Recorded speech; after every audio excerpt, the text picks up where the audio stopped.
本师释迦牟尼佛，南无本师释迦牟尼佛，南无本师释迦牟尼佛，南无本师释迦牟尼佛，南无本师释迦牟尼佛，南无本师释迦牟尼佛，南无本师释迦牟尼佛，南无本师释迦牟尼佛，南无本师释迦牟尼佛，南无本师释迦牟尼佛，南无本师释迦牟尼佛，南无本师。 Okay, everyone. 呃， I'm very moved today as many new friends have joined 很 us. 多新朋友加入啊，所 All 有的参与 participants will be bestowed with 见 Buddha 者 light 有份，都能够借佛光 to obtain a good destiny 啊，得 and the 到 wisdom of compassionate illumination. 光明的智慧。 My methods are simple and easy, yet effective. It starts with a harmonious family, compassionate heart, kind words, and good deeds. Our world and destiny will begin to change and gradually become better.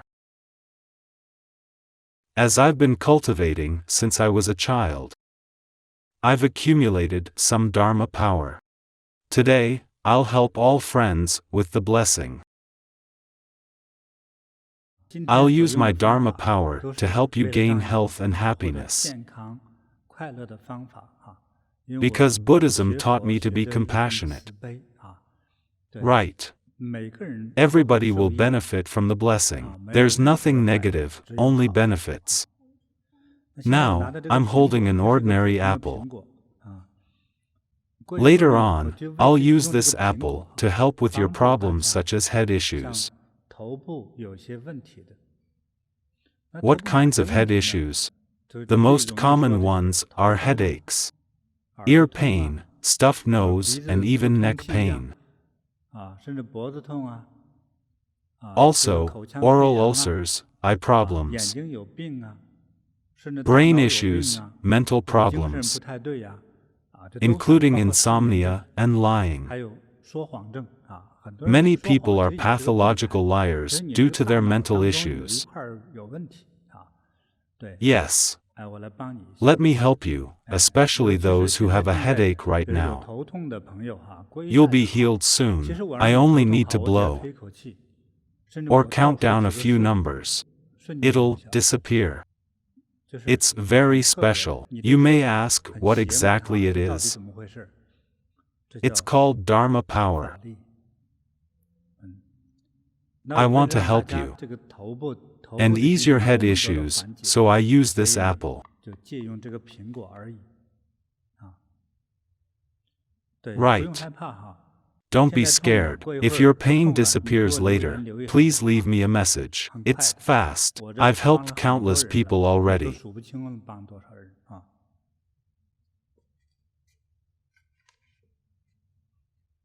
你看， As you 这是一把 see, 筷 this 子 is a 啊， chopstick and I 这 just 是 poke 你 it 看 through. 很简 It's 单， so simple. 放心 Don't 哈， worry. 不是插你的头，好吧？ I'm not poking your head.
My apple has been scraped out and your problems are disappearing. 就开始随着就没有了。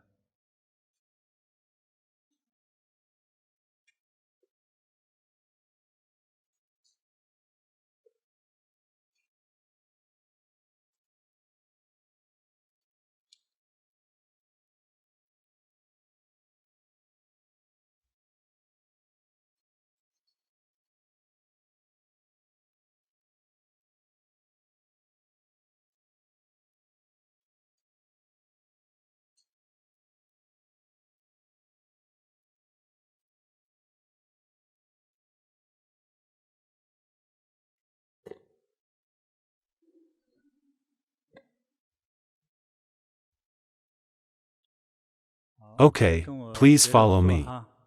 Simply cough as I do.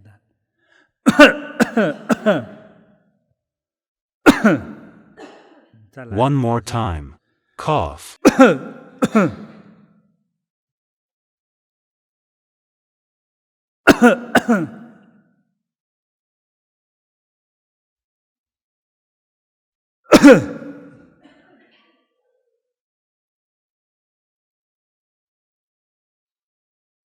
Let's do one thing at a time. We aimed at the head earlier, and now we'll do the body. Here's a potato. The Northerners call it an earth bean. Now, I'll help with the problems in your body, such as blockages and back pain. Almost every adult suffers from back problems. Leg pain, shoulder pain, and toe pain. Too many of them. Just a reminder, the toe pain could be gout, and the worst, gout attack could lead to death. For less serious situations, the body will gradually shrink and joints become deformed. So early treatment is needed. But there's no wonder drug for gout. Also, I remind you to care for your diet if you have such a problem. You must quit eating certain food and drinks. First, quit drinking alcohol. Second, quit all seafood. Third, quit beef and mutton. Basically, eat more vegetables and you won't have gout. You can try. Also, practice prostration and energy bagua and you'll be fine. During this spring festival, I met an 82-year-old woman. When she came to us, she was unable to walk. Her financial status was good. She'd taken many drugs, which left her with lots of side effects. She walked very haltingly, as she couldn't walk steadily. She had lower back pain and weak legs. Finally, she didn't want to walk. I convinced her to practice energy bagua for 1 hour a day. In the beginning, she had to take 4 breaks during the hour. Now, she can walk even faster than her son. Also, her back isn't in pain anymore. She's energetic and her eyes are bright. Later, your back pain and internal organ issues will disappear. Those with pain issues will see effects soon. Many people have back pain which will be gone in a while. This is my needle. It's actually a metal chopstick. It's poked through your back already. Your lower back pain will disappear. For the eyes and mental issues, it's poking through.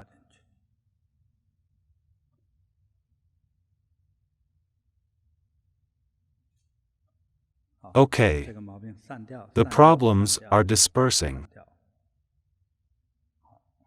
Now, poking the right side.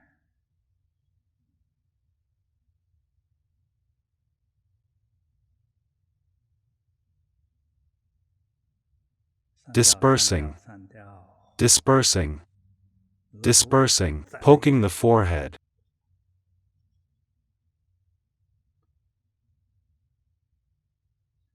Dispersing, dispersing. One more on the top of the head.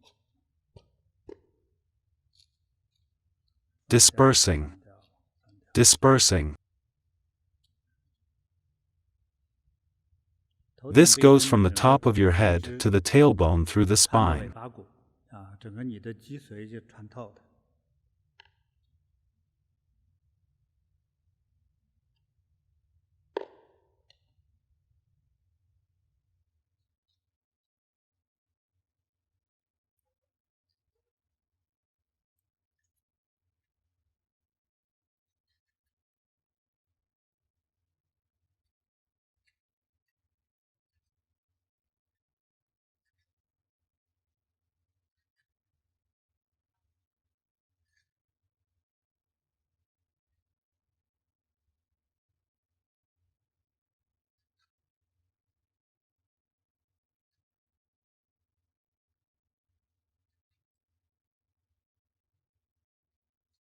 2 days ago, a netizen wrote to me for something else. He dreamt I treated his illness. I waved to him and he knew I was helping him. His neck had been stiff and unable to move for more than a month. He visited different doctors, but in vain. He can't see me in person as he is in Asia. Maybe he was too excited and happy. After he woke up, his neck wasn't in pain anymore. It's strange, right? I hope you'll have more dreams like this. It'll save lots of work. His doctor had told him that the best treatment was surgery. I'm not sure if the bones needed to be scraped. It's quite dangerous. Since the pain was gone, he didn't need to go under the knife. You never know the result even after the surgery.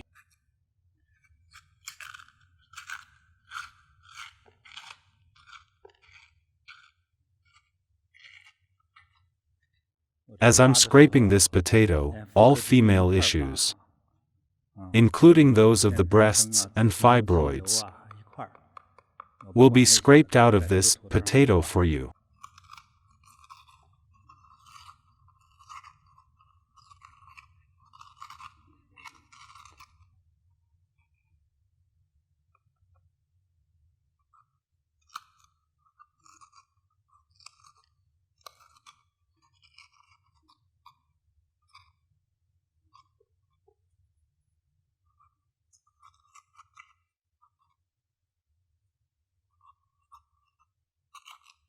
Does this kind of supernatural power exist in China?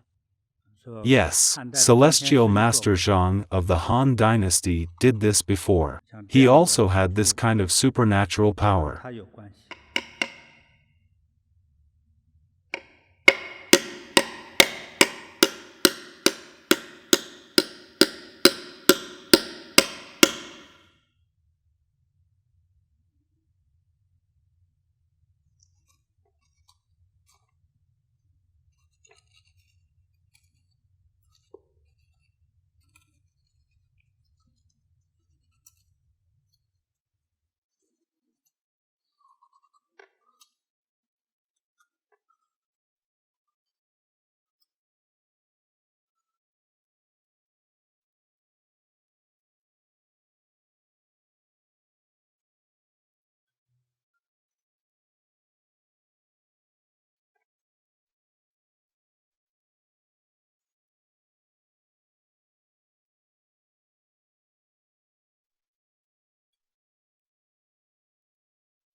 I hope that all illnesses disappeared. Even if you're watching this video now, for all viewers, all your negative energy and illnesses will fly away with the smoke. They become smoke and no longer are your illnesses.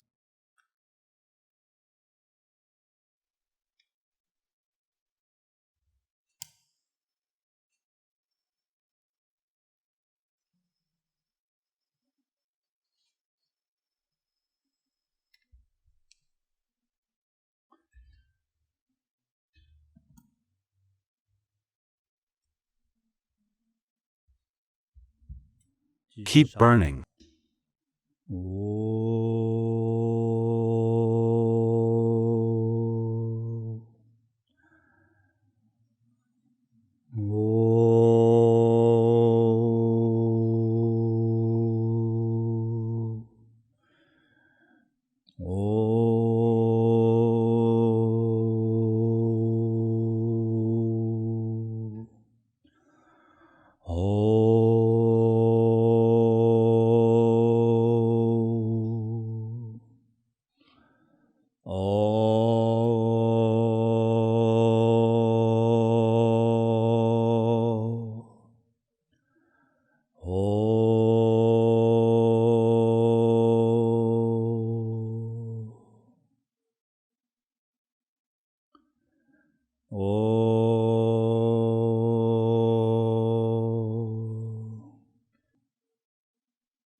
Today, I borrowed Buddha light, Buddha's power,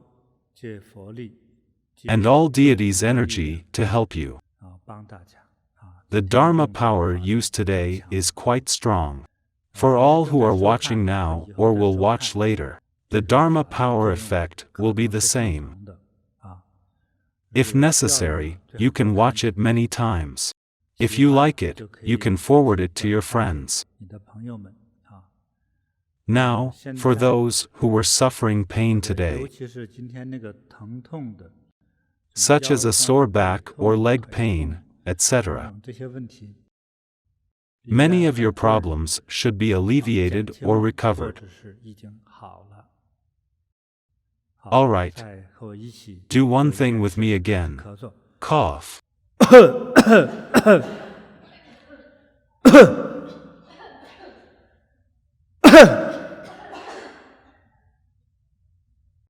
Again.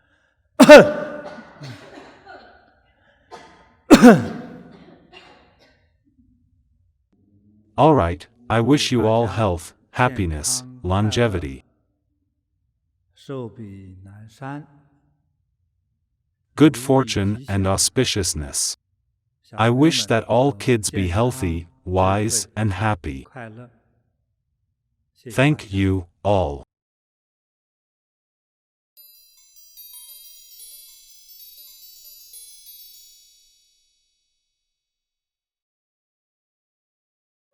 Now it's time for our closing exercise. Rub your palm until they're warm. Glide your palms over your face from chin to forehead to cheek without actually touching them.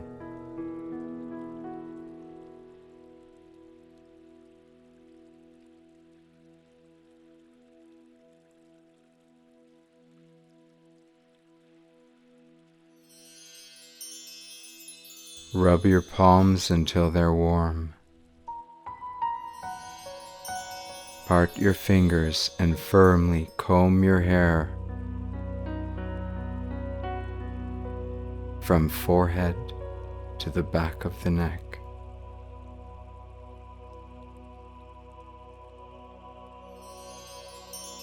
Rub your palms. Pat your entire body from top to bottom. Pat your head firmly with relaxed wrists. Do it calmly.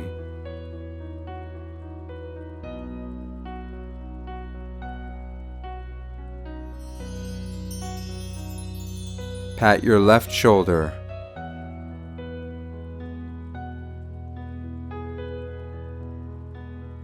Then pat your right shoulder.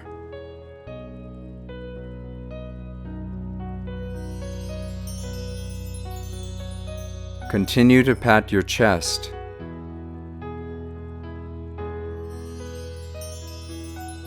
Then pat your left armpit down to the side of your rib cage.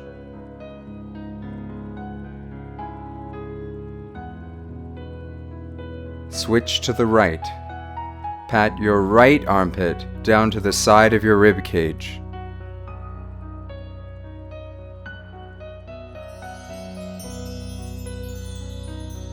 Next, pat your abdomen with relaxed hands. Please stand up slowly.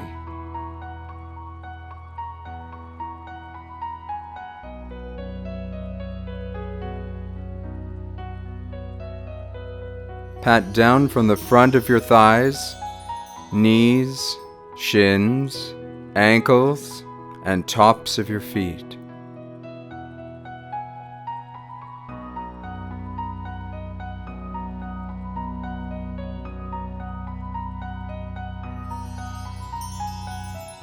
Gently pat the lower back. Down to the buttocks.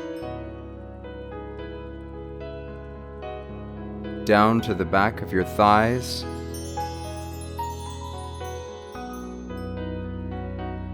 Calves, ankles, and heels.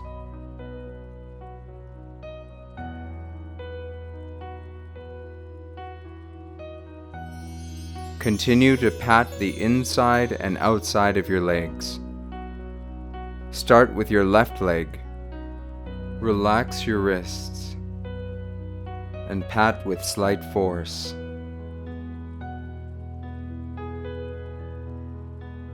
Then pat your right leg.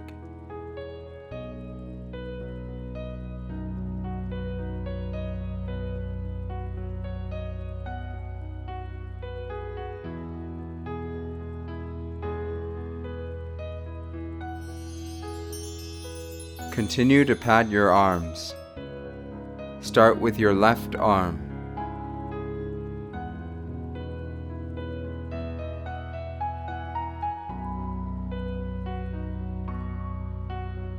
Then pat your right arm.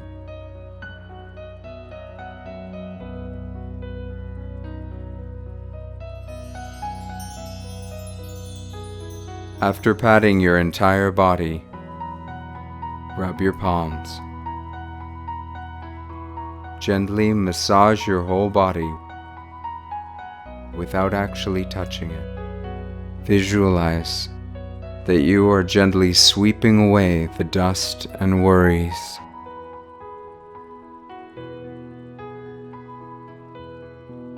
You are becoming healthy and happy. At the same time, think, I'm closing this meditation practice.